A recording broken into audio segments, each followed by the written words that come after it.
समिति द्वारा अलग अलग मांगों को लेकर गोराई चर्च के पास मूक मोर्चा का आयोजन किया गया। सैकड़ों की तादाद में गोराई के लोगों ने इस मोर्चे में हिस्सा लिया। धारावी वेद बचाओ समिति की मुख्य मांग यह है कि बोरीवली पश्चिम से गोराई को जोड़ने वाले पुल का निर्माण न कराया जाए। मोर्चे में शामिल लोग का कहना है कि पुल की वजह से प्रदूषण बढ़ जाएगा और इस टापू को अगर इससे जोड़ दिया गया मुंबई से तो मुंबई जैसा प्रदूषण ही गोराई के पर्यावरण को भी नुकसान पहुंचाएगा।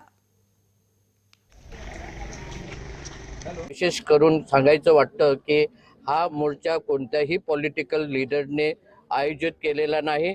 हा सर्वसामान्य माणसाचा मोर्चा आहे आणि सर्वसामान्य माणसं या ठिकाणी आलेले आहेत आणि म्हणूनच त्यांचे विशेष आभार मानावे की त्यांना वाटतं की या ठिकाणी काहीतरी प्रॉब्लेम चाललेले आहेत, समस्या आहेत आणि त्या समस्येवर हे कार्य चालू होत आहेत आणि म्हणूनच ही जनता या ठिकाणी आलेली आहेत।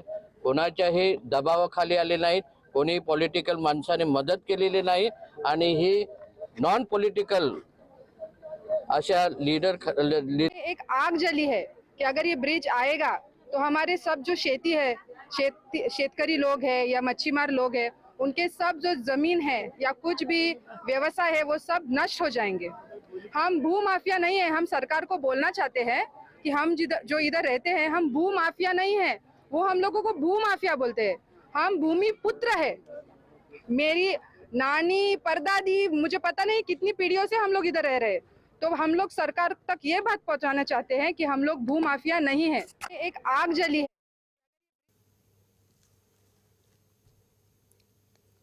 वहीं बोरीवली विधानसभा में होने वाले गौरव गाथा के बारे में जानकारी देते हुए बीजेपी विधायक सुनील राणे ने कहा कि भारतीय जनता पार्टी के महाराष्ट्र अध्यक्ष चंद्रशेखर बावनकुले, मुख्यमंत्री एकनाथ शिंदे और उप मुख्यमंत्री देवेंद्र फडणवीस ने प्रेस कॉन्फ्रेंस कर कहा था कि स्वतंत्र वीर सावरकर के सम्मान में गौरव यात्रा निकाली जाए। इसी कड़ी में बोरीवली में गौरव यात्रा निकाली जाएगी। इस दौरान उन्होंने उद्धव ठाकरे पर भी जमकर निशाना साधा। अपमान करते रहे लेकिन भारतीय जनता पार्टी लगातार उनके खिलाफ उनके बयान को खारिज करती रही और ये समय ऐसा आया है कि जब उनका खुद का सदस्यत्व समाप्त हुआ है। संसद का सदस्यत्व समाप्त होने के पश्चात भी सावरकर जी के ऊपर यह कहना कि मेरा नाम सावरकर नहीं है, मैं माफी नहीं मांगूंगा, तो मेरा ये कहना है कि ये समय ऐसा है कि एक बाजू में आधुनिकता की ओर जाने वाला भारत इतिहास के पन्नों में अपने तेजस्वी प्रतिमा को बरकरार रखते हुए स्वतंत्रता संग्राम के सेनानी ऐसे स्वतंत्र वीर सावरकर और ऐसे परिस्थितियों में अपने वाणी को लगाम न देने वाले पूर्व सांसद राहुल गांधी, ऐसे समय में ये भारत देखना चाहता है कि स्वतंत्र वीर सावरकर के कर्तृत्व क्या थे, उनके गुण क्या थे, उनकी निस्सीम देशभक्ति क्या थी। और इसके लिए आज का ये कार्यक्रम बोरीवली में है जिसकी शुरुआत मुंबई भारतीय जनता पार्टी की ओर से हो रही है। वहीं मुंबई में राजीव वर्मा नाम के एक व्यक्ति अपने परिवार के साथ तिलक नगर चेंबूर इलाके में जा रहे थे, जहां पर उनके ऊपर कुछ लोगों ने हमला कर दिया। इस दौरान दर्जन भर गुंडों ने राजीव वर्मा के परिवार पर हमला किया। हमले में उनके 3 परिजनों को गंभीर चोटें आई हैं। पुलिस स्टेशन पर घटनास्थल की दूरी महज 10 कदम की बताई जा रही है। राजीव वर्मा के अनुसार डायल 100 पर शिकायत करने के बाद 26 मिनट लेट से पुलिस मौके पर पहुंची। तस्वीरों में भी आप देख सकते हैं कि किस तरीके से हमलावर परिवार पर हमला करते नजर आए। टिळक नगरचं बिल्डिंग नंबर 42 त्याचा डेव्हलपर आहे हेमंत मापरा। त्यांनी बिल्डिंग बांधली, बिल्डिंगचं काही ओशी मिळालेली नाही आहे, परंतु जुने टेनंट लोक तिथं राहण्यास गेलेले आहेत। आणि काही सी विंग ही परचेसेस लोकांसाठी बांधलेली आहे। काही लोकांनी तर फ्लॅट आणि काही दुकानं खरेदी केली आहे। तर परचेसर आहे जो राजू वर्मा याने 4 फ्लॅट आणि 2 दुकानं खरेदी केलेली आहेत। ॲग्रीमेंट रजिस्टर्ड आहे त्यांचं त्या ताब्यावरून बिल्डर आणि राजू वर्मा यांच्यात वाद चालू आहे। तर काल पण त्यांचा काही वाद झाला होता, तर त्यांची आम्ही इन्क्वायरी चालू केलेली होती। जबाब आणि कागदपत्र पाहत होतो। आज अचानक 1:30च्या सुमारास बिल्डर हेमंत मापरा यांची काही गुंड लोक तिथं बिडी नंबर 42मध्ये गेले आणि राजू वर्मा यांचे काही नातेवाईक किंवा त्यांचे काही बरोबर असतात। वहीं रामनवमी शोभा यात्रा के आयोजकों ने पर पत्थरबाजी हुई। जब शोभा यात्रा मालवानी इलाके से गुजरी तो दो पक्ष आमने सामने आ गए। शोभा यात्रा के आयोजकों का कहना है कि उन पर पत्थरबाजी हुई है। घटना के बाद पुलिस ने भीड़ को अलग किया। इस घटना के बाद बीजेपी नेताओं ने मालवानी पुलिस स्टेशन का घेराव भी किया। बीजेपी नेता के द्वारा कई घायल युवकों को उनके मेडिकल रिपोर्ट के साथ पुलिस स्टेशन में पेश भी किया गया। हालांकि अभी तक इस मामले में किसी के भी खिलाफ एफआईआर दर्ज नहीं की गई है। महाराष्ट्र के इतिहास में बड़ी दुर्भाग्य की बात है कि महाराष्ट्र में शिवशाही सरकार होने के बावजूद आज यहां मालवनी में कहीं ना कहीं जो प्रभु श्री राम के भक्त हैं, जो एक शांतिपूर्वक तरीके से आज प्रभु श्री राम की शोभा यात्रा में सम्मिलित हुए थे, उन पर ये शांति प्रिय समुदाय के लोगों ने चप्पल फेंके, पत्थर फेंके प्रभु श्री राम की मूर्ति पर। इसका हम खंडन करते हैं, इसकी निंदा करते हैं और मैं पुलिस प्रशासन को भी चेतावनी देता हूं कि अगर आप लोगों ने ऐसे लोगों पे कार्रवाई नहीं की तो हम यहाँ पर मालवनी पुलिस स्टेशन के बाद बैठे रहेंगे। हमारा आंदोलन जारी रहेगा पूरे मुंबई। वहीं भगवान राम के जन्म के मौके पर नागपुर के लोगों का उत्साह देखते ही बना। नागपुर के 100 वर्ष पुराने पोद्दारेश्वर श्री राम मंदिर में सुबह से ही उत्सव मनाया जा रहा था। दोपहर भगवान श्री राम के जन्म के बाद पूरे शहर में भ्रमण करने के लिए शोभा यात्रा निकाली गई। इस शोभा यात्रा में भगवान श्री राम की पूजा पंजाब के राज्यपाल बनवारी लाल पुरोहित और महाराष्ट्र के उप मुख्यमंत्री देवेंद्र फडणवीस ने की। फिर परंपरा के अनुसार रथ खींचा।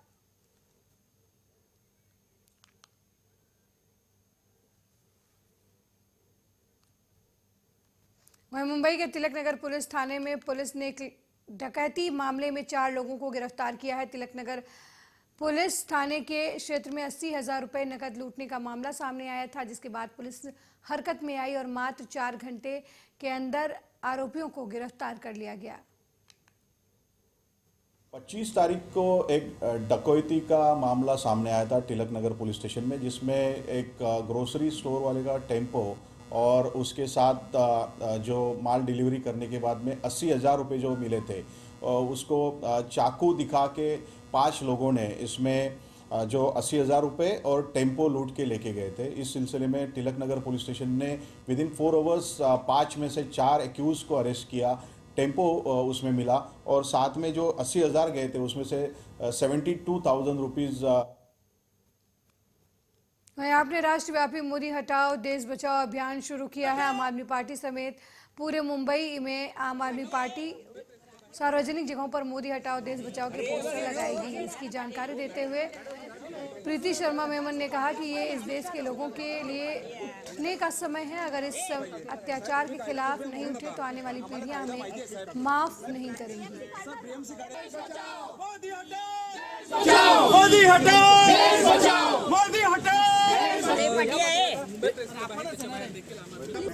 आज पूरी रात भर मुंबई में पोस्टर लगे हैं, तो पुलिस और बीएमसी लगी रहे, उनको जहाँ जहाँ निकालना है लगाए। वो जितने पोस्टर लगाएंगे निकालेंगे, हम उतने लगाएंगे।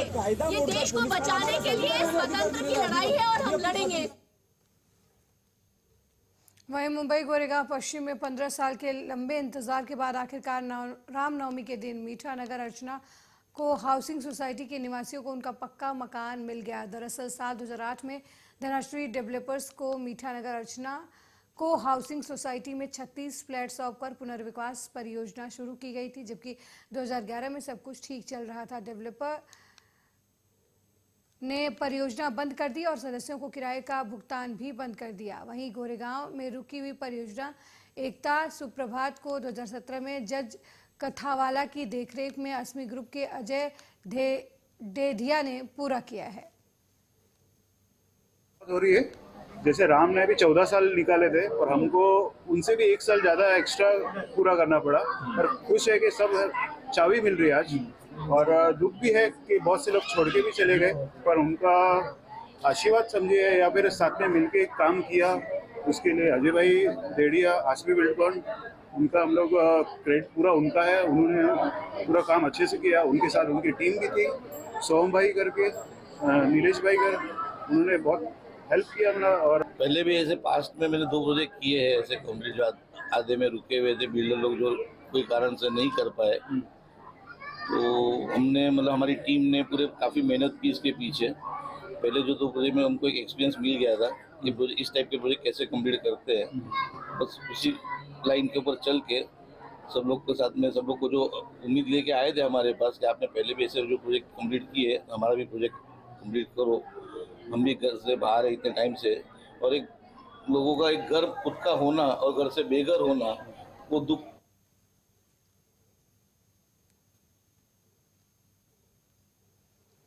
मुंबई से गोवा राजमार्ग पर पनवेल से कासू तक कोनक राष्ट्रीय राजमार्ग 66 के लिए महत्वपूर्ण कंक्रीटिंग के साथ राष्ट्रीय राजमार्ग संख्या 965 डीडी राजेवाड़ी फाटा से वरंध गांव और राष्ट्रीय राजमार्ग संख्या 965 डीडी वरंध गांव से पुणे जिला सीमा का भूमि पूजन किया गया। 63.900 किलोमीटर की कुल लंबाई है और 414 करोड़ रुपए की कुल मूल्य लागत है। इन तीनों परियोजनाओं का ग्राउंड ब्रेकिंग समारोह केंद्रीय सड़क परिवहन और राज्य मंत्री नितिन गडकरी ने खरपाड़ा टोल प्लाजा के पास पनवेल जिले के खरपाड़ गांव में आयोजित एक कार्यक्रम के दौरान किया।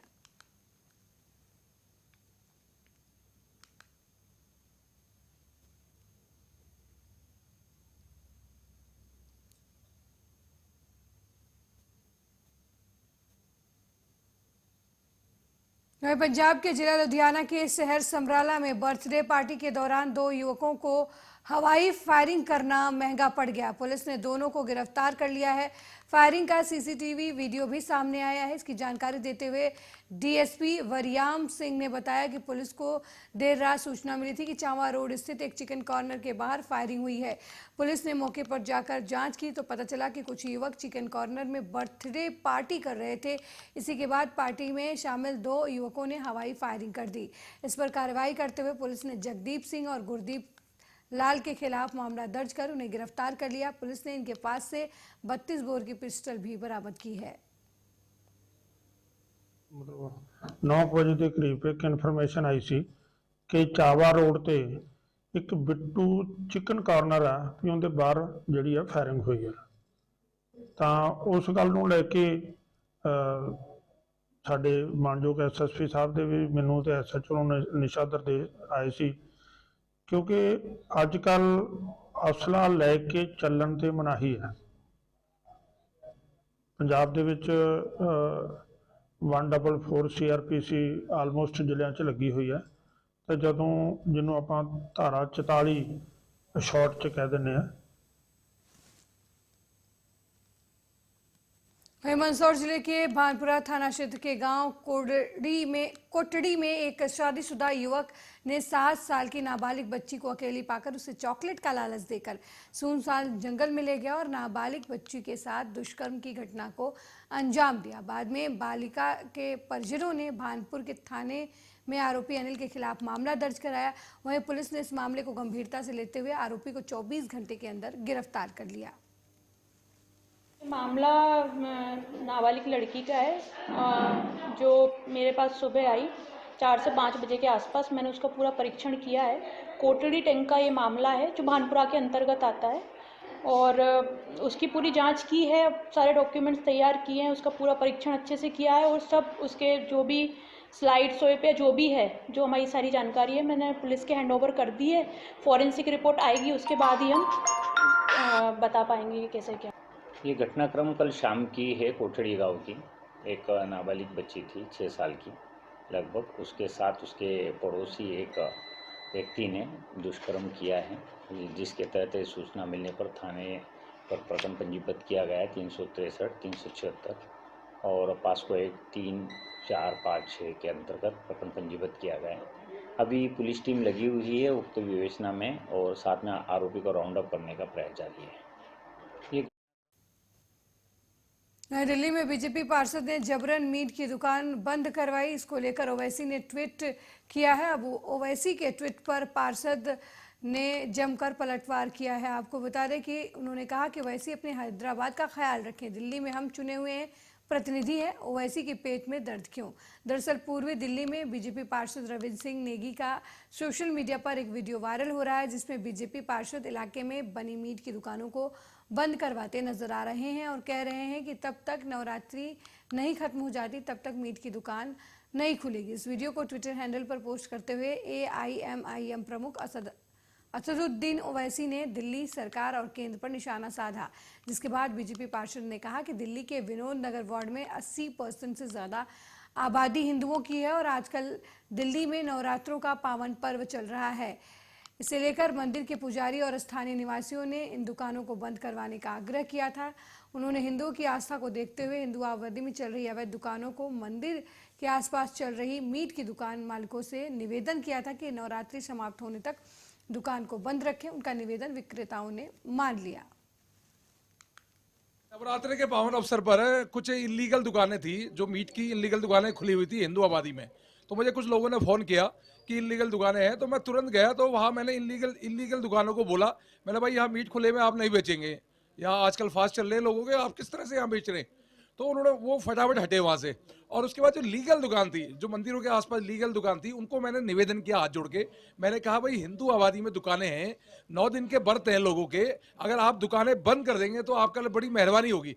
तो उन लोगों ने मेरा कहना माना, उन्होंने तुरंत 9 दिन दुकानें बंद करी। उसके बाद कोई ऐसा इशू नहीं था, ना कोई मेरे खिलाफ कोई कंप्लेंट हुई, कुछ भी नहीं हुआ। पर ओवैसी साहब के आज हैदराबाद में पेट में दर्द हो रहा है उनके सुबह से। आज वो ट्वीट में लिख रहे हैं कि रवि ने मेरा नाम कोट करके कि हम लोग कहाँ है दिल्ली पुलिस, कहाँ है केजरीवाल जी, इस तरह से कुछ बयान आए। मैं चुना हुआ प्रतिनिधि हूँ, मैं नगर निगम MCD का पार्षद हूँ और नगर निगम के अंतर्गत सारी दुकानें आती मीट शॉप। मेरे पे जब कंप्लेंट आई तो मैं अपने इंस्पेक्टर को लेकर गया, तो इंस्पेक्टर ने भी कहा वहाँ पे अवैध दुकानों को कि भाई अवैध दुकानें नहीं खुलेंगी। आप ये बताइए, इस देश में जब अजान होती है 6 बार दिन भर माइक चलता है, पूरे दिन भर हल्ला होता है, तो हमने कभी कुछ नहीं कहा। पर वहीं 1 अप्रैल को शहर के कला केंद्र मैदान में हनुमान चालीसा और परिवार प्रबंधन का कार्यक्रम आयोजित किया गया, जिसमें अंतर्राष्ट्रीय ख्याति प्राप्त पंडित विजय शंकर मेहता व्याख्यान करेंगे। इस कार्यक्रम में बीजेपी और कांग्रेस के नेताओं के अलावा शहर के प्रबुद्ध जन भी एक मंच पर नजर आएंगे। आयोजन समिति के द्वारा इस कार्यक्रम को लेकर शहर के सर्किट हाउस में प्रेस कॉन्फ्रेंस का आयोजन किया गया था, जहां पर बीजेपी और कांग्रेस के वरिष्ठ नेता उपस्थित रहे। पूर्व राज्यसभा सांसद रामविचार नेताम ने प्रेस वार्ता को संबोधित करते हुए बताया कि पंडित विजय शंकर मेहता 1 अप्रैल को दुर्ग अंबिकापुर एक्सप्रेस से अंबिकापुर रेलवे स्टेशन पहुंचेंगे, जहां उनका भव्य स्वागत किया जाएगा और शाम को हनुमान चालीसा और परिवार प्रबंधन पर दिव्य व्याख्यान होगा। वहीं इस आयोजन में 5000 से अधिक लोगों के शामिल होने का अनुमान लगाया जा रहा है। सबके लिए बहुत ही एक सौभाग्य की बात है कि संभाग मुख्यालय अंबिकापुर मां महामाया की पवित्र नगरी में 1 अप्रैल को पंडित विजय शंकर मेहता जी का मेरे हनुमान और परिवार प्रबंधन को लेकर के उनका व्याख्यान होना है। और पंडित विजय शंकर मेहता जी ऐसे व्यक्तित्व हैं जो देश ही नहीं बल्कि दुनिया में उनकी इसमें ख्याति है और उनका यहाँ। मेरे साथ इस बुलेटिन में फिलहाल इतना ही। देश दुनिया की तमाम खबरों को देखने के लिए देखते रहिए आर्या न्यूज़। नमस्कार।